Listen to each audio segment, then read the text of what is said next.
आप देख रहे हैं सिटी इंडिया न्यूज चैनल, हक की आवाज।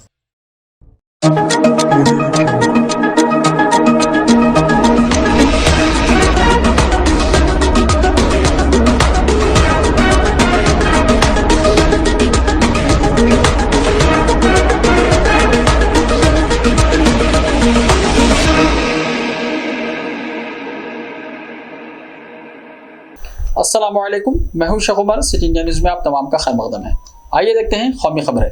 सबसे पहले सुनते हैं हदीस शरीफ। हदीस नबवी सल्लल्लाहु अलैहि वसल्लम,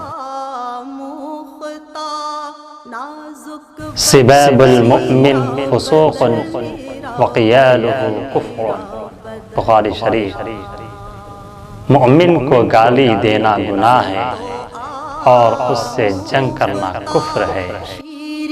सुखनेरा सुखनेरा सुखनेरा सुखनेरा। बारिश और सैलाब से तबाही, 22 नदियां खतरे के निशान से ऊपर, 8 रियासतों में हाई अलर्ट। जुनूबी मगरिब मानसून के असर की वजह से मुल्क के मुख्तलिफ हिस्सों में गुज़िश्ता कई दिनों से मौसलाधार बारिश हो रही है।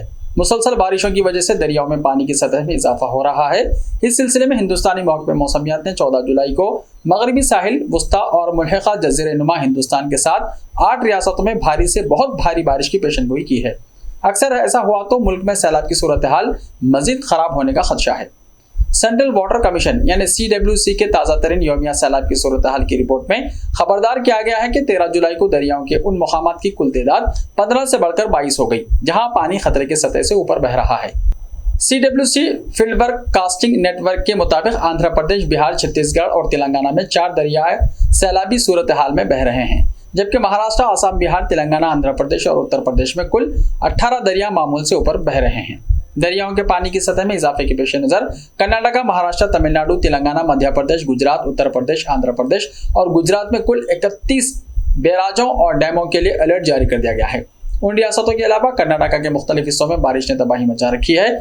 ऐसे में चीफ मिनिस्टर बिस्वराज बोम्मई ने बुध के रोज उडुपी जिले में साहिली अजला के डिप्टी कमिश्नरों के साथ मीटिंग की और सूरत हाल का जायजा लेने के साथ साथ राहत और बचाव कामों के बारे में दरियाफ्त किया। साहिली कर्नाटक और मलंडा के कई हिस्सों में बारिश जारी है, जिससे सैलाब जैसी सूरत हाल पैदा हो गई है। इसके अलावा लैंडस्लाइडिंग के भी कई वाक़यात पेश आए हैं। खित्ते में नदियां उफान पर हैं, कई डैम पानी से लबालब भर चुके हैं। ज़राई अराजी और नशबी इलाके ज़ेर आब आ गए हैं, जिससे फसलों और इमलाक को नुकसान पहुंचा है।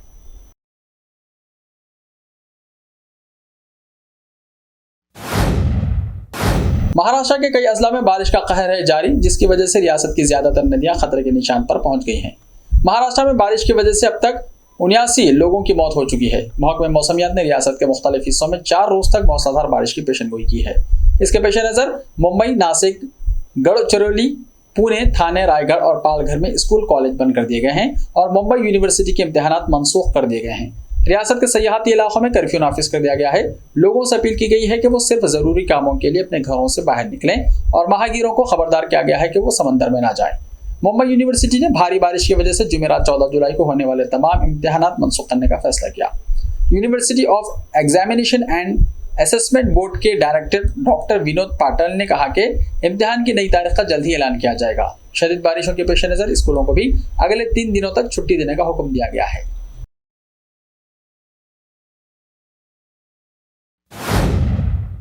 पार्लियामेंट के दोनों ऐवानों लोकसभा और राज्यसभा में अल्फाज के इस्तेमाल के हवाले से नई गाइडलाइंस जारी की गई हैं।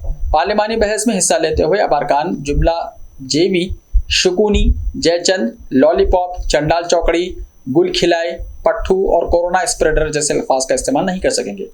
ऐसे अल्फाज का इस्तेमाल गैर अखलाकी करार दिया जाएगा और उन्हें ऐवान की कार्रवाई से हज़्फ कर दिया जाएगा।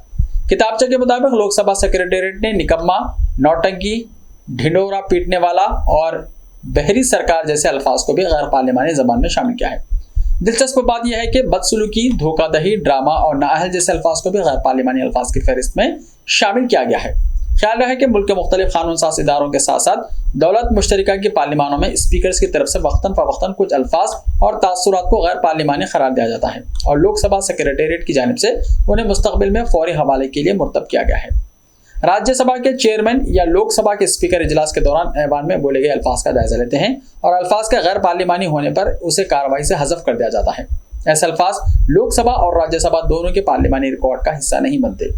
सेक्रेटेरिएट की जानिब से गैर पार्लिमानी करार दिए गए कुछ अल्फाज खोरेजी, खूनी, खयानत, शर्मिंदा, बदसलूकी, धोखा, चमचा, चमचागिरी, चेला, बचकानापन, करप्ट, बुजदिल, मुजरिम और घड़ियाली आंसू, तौहीन, गधा, ड्रामा, गुंडागर्दी, मुनाफिकत, नाअहल, गुमराहकुन, झूठ, अनार्किस्ट, गद्दार, गिरगिट, गोंडे, काला दिन, काला बाजारी, खरीदो फरोख्त, फसाद, दलाल, दादागिरी, बेचारा, बापकट, लालीपॉप, बेहिस, बेवकूफ़, बहरी सरकार और जिनसी हिरासत जैसे अल्फाज को गैर पार्लिमानी करार दिया जाएगा और उन्हें पार्लिमानी कार्रवाई के रिकॉर्ड से हज़फ कर दिया जाएगा।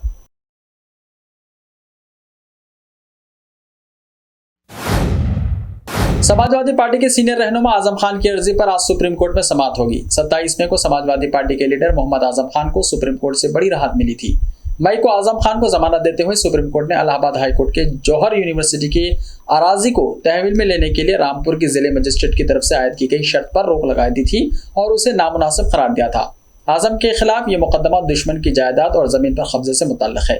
जस्टिस DY चंद्रचूड़ और जस्टिस बेला M त्रिवेदी की बेंच ने हाई कोर्ट के हुक्म के खिलाफ दायर आजम खान की अर्जी पर समाअत के बाद जुमे को यह हुक्म दिया। अदालत ने आजम खान की दरख्वास्त पर उत्तर प्रदेश हुकूमत को भी नोटिस जारी किया था। आज इस मामले की दोबारा समाअत होगी। सुप्रीम कोर्ट ने अपने हुक्म में कहा था कि 10 मई को आजम खान को हाई कोर्ट से उनकी उम्र और खराबी सेहत की बुनियाद पर जमानत मिली थी। इसके साथ साथ उनके खिलाफ दायर ज्यादातर मुकदमात में उन्हें जमानत मिल चुकी है। सोनिया गांधी की ईडी पेशी के दिन मुल्क भर में एहतजाज करेगी कांग्रेस। सरकारी जराये ने बताया है कि सोनिया गांधी को 21 जुलाई की सुबह तकरीबन 11 बजे दिल्ली में ईडी हेडक्वार्टर में पूछगछ के लिए हाजिर होने को कहा गया है। ईडी ने जून में राहुल गांधी से 5 दिन तक पूछगछ की थी। उस वक्त भी कांग्रेस कायदीन और कारकुनों ने ईडी और बीजेपी ज़ेर क़यादत मरकजी हुकूमत के खिलाफ मुल्क भर में मुजाहरे किए थे। कांग्रेस ने आज फिर जुमेरात को पार्टी की एक बड़ी मीटिंग बुलाई है। मीटिंग में पार्टी के तमाम जनरल सेक्रेटरीज, रियासतों के इंचार्ज और PCC सरबराह भारत जोड़ो यात्रा और कांग्रेस के दीगर तंजीमी प्रोग्रामों पर गौर करेंगे। पार्लियामेंट का मानसून इजलास 18 जुलाई से शुरू हो रहा है, इसलिए कांग्रेस के अरकान पार्लियामेंट के अहाते में भी मरकजी हुकूमत की पॉलिसियों के खिलाफ एहतजाज करेंगे। कांग्रेस के सीनियर लीडर मल्लिकार्जुन खड़गे ने चारशंबे की मीटिंग के बाद कहा, कांग्रेस सदस्य सोनिया गांधी शेरनी हैं, वो ऐसी चीजों से नहीं घबराती हैं, वो कई बार ऐसी चीजों का सामना कर चुकी हैं, वो ईडी के दफ्तर जाएंगी और इस हुकूमत का सामना करेंगी।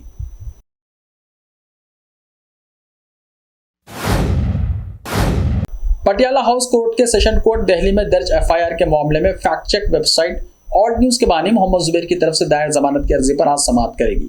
दिल्ली की पटियाला हाउस कोर्ट की सेशन अदालत आज दिल्ली में दर्ज FIR में fact check website Alt News के बानी मोहम्मद जुबैर की तरफ से दायर जमानत की दरख्वास्त पर समाअत करेगी। एडिशनल सेशन जज देवेंद्र कुमार जांगला इस मामले की समाअत करेंगे। दिल्ली में दर्ज FIR के मामले में पटियाला हाउस कोर्ट की चीफ मेट्रोपॉलिटन मजिस्ट्रेट संगिधा सरवैया ने जुबैर की जमानत की दरख्वास्त मुस्तरद कर दी थी। जुबैर को 27 जून को गिरफ्तार किया गया था। वज़ीर-ए-आज़म नरेंद्र मोदी 16 जुलाई 2022 को उत्तर प्रदेश का दौरा करेंगे और सुबह तकरीबन 11:30 बजे जालौन जिले के उरई तहसील के केटहिरी गांव में बुंदेलखंड एक्सप्रेस वे का इफ्तिताह करेंगे।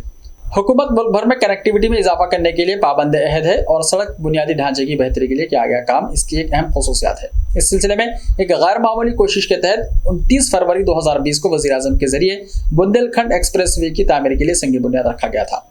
एक्सप्रेस वे पर काम 28 महीनों के अंदर मुकम्मल किया जा चुका है और अब वज़ीर-ए-आज़म के जरिए उसका इफ्तिताह किया जाएगा।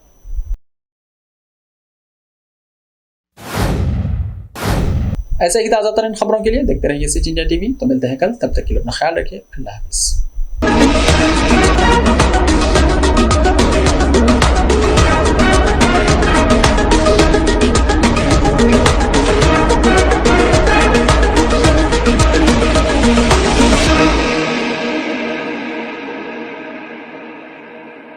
सिर्फ ख्वाबों से नहीं, घर बनते हैं इरादों से। MS techno and company builders and developers लेकर आए हैं एक नया प्रोजेक्ट साबेरीज Umar enclave super deluxe construction. शाहों के शहर हैदराबाद में चार मीनार के दामन में सिर्फ 1 किलोमीटर के फासले पर आजमपुरा फरहत नगर इलाके में बुकिंग स्टार्ट। मजीद तफसीलात के लिए रब्त करें 9959023786 9959023786 9581528002 9493854625। Are you looking to build your dream project, but construction costs and time are a big hurdle standing in your way? If yes, then you are at the right place, because Cosmolite AAC lightweight block is a game changer in the construction industry. Our innovative technologies and highly experienced team can help your dreams come true. With our proven strategies, Cosmolite AAC block cuts down the requirements of steel and cement by 20%, saving 30% on construction costs and reducing construction time by 25%. Major builders and contractors have already switched over to Cosmolite AAC blocks because of the structure saving. Acoustic insulation, faster construction, lightweight, waterproof workability and flexibility, earthquake resistance, and pest resistance. Cosmolite is all set to emerge as South India's most preferred brand in AAC lightweight block. So, what are you waiting for? Let's build with Cosmolite and stay happy, because we don't only build structures, we build happiness. Cosmolite, light up your life.